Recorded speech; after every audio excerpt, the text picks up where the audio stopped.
pourquoi on demande à la jeunesse africaine d'entrer dans la lutte, de lutter pour l'indépendance économique. C'est très important. Tant qu'on est toujours lié, que c'est les autres qui dictent ce que nous devons faire économiquement, on est mal foutu.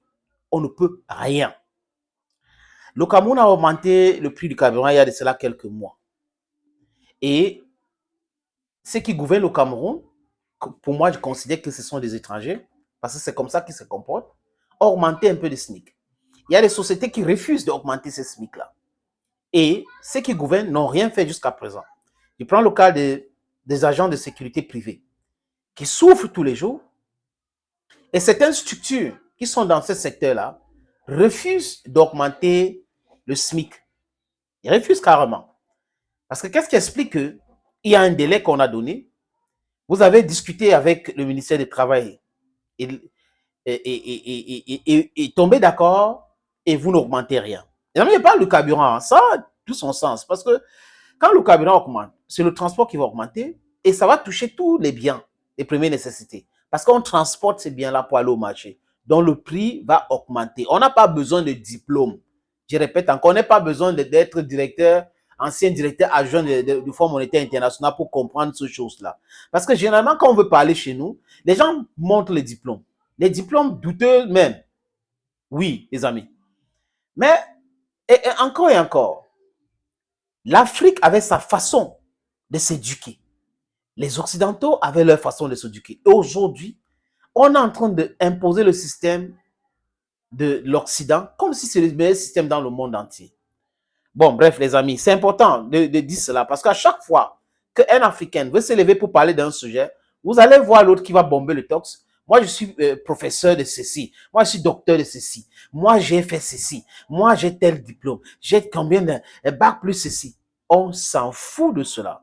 C'est important d'avoir ce diplôme. C'est important d'aller à l'école. Mais ça ne fait pas de vous des gens intelligents ou sages. Il y a des gens qui partent faire du cram work pour avoir des diplômes et qui ne maîtrisent rien, absolument rien. Quand vous les écoutez parler, c'est de la bouillabaisse. Excusez l'expression, les amis. Aujourd'hui ou demain ou après-demain,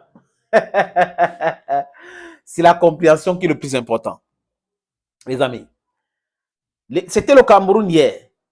Aujourd'hui, c'est la Côte d'Ivoire. Hier, le prix du carburant a augmenté en Côte d'Ivoire. Je vais vous donner les prix. Le prix du super est fixé à 875 francs. Le prix du gasoil est fixé à 715 francs. Soit une augmentation de 60%. Bon, comme il est trop fort là, il est économiste et tout. Pourquoi il n'a pas pu faire quelque chose to avert the situation? Est-ce que vous savez que la vie est excessivement chère en Côte d'Ivoire? Les frères ivoiriens, vraiment, ils sont forts. Je les applaudis encore.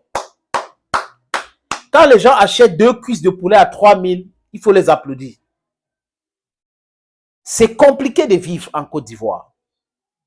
Et dans certains pays en Afrique, plus de 60 ans après nos indépendances, on produit le brut. Mais on ne craque pas pour avoir du carburant. On produit le brut, on vend en France. Et c'est la France qui produit le carburant pour nous vendre en retour. Vous comprenez cela? Vous pensez que c'est normal? Total prend le brut où? Au Cameroun, en Côte d'Ivoire et beaucoup d'autres pays. Pour aller transformer en carburant. Et nous revendre. Et des gens comme Ouattara, ils sont d'accord. Au lieu de travailler avec la Chine, les Russes, les Indiens, pour implanter les structures qui vont nous aider à craquer les bruts que nous avons pour avoir du carburant, bon marché, ils préfèrent ces dirigeants étrangers sur nos territoires, sur le continent africain, sur le pays qu'est l'Afrique, enlever le brut, mettre dans les bateaux, envoyer en France. Et la vie est trop chère chez nous. Quand les choses sont chères en France, automatiquement, ça nous touche aussi, alors que nous produisons ces choses-là. Comment est-ce qu'on peut produire des choses et on n'arrive pas à vivre dignement avec ça? Le Nigeria, c'est aussi un autre scandale. Hein? C'est un scandale, hein? Le Nigeria. Voilà. Quand on parle de la souffrance en Afrique, les amis, ça n'a rien de camerounais, ça n'a rien de Rwandais, ça n'a rien uniquement des Maliens, des Burkinabés, des Nigériens, ça n'a rien uniquement des Kenyans, des Mozambicains, des Bissau-Guinéens, non, des Sénégalais. Ça concerne nous tous, dans la libération de l'Afrique. La transformation des matières premières en Afrique, localement, va d'abord nous donner de l'emploi et ça va faire baisser le coût de la vie. C'est simple. On n'a pas besoin de trop de diplômes pour comprendre ces choses-là, les amis. Voilà pourquoi j'invite la jeunesse qui regarde cette vidéo, la jeunesse qui m'écoute, de se mobiliser, d'entrer dans le combat. Oui, pour la libération totale de l'Afrique. L'impérialisme, c'est notre premier ennemi. Secondo, les agents de l'impérialisme qui sont les dirigeants dirigés, des chefs d'État dirigés d'Afrique, sont notre deuxième ennemi. Nous devons les combattre avec notre dernière énergie. Seule la lutte libère. Thank you, friends.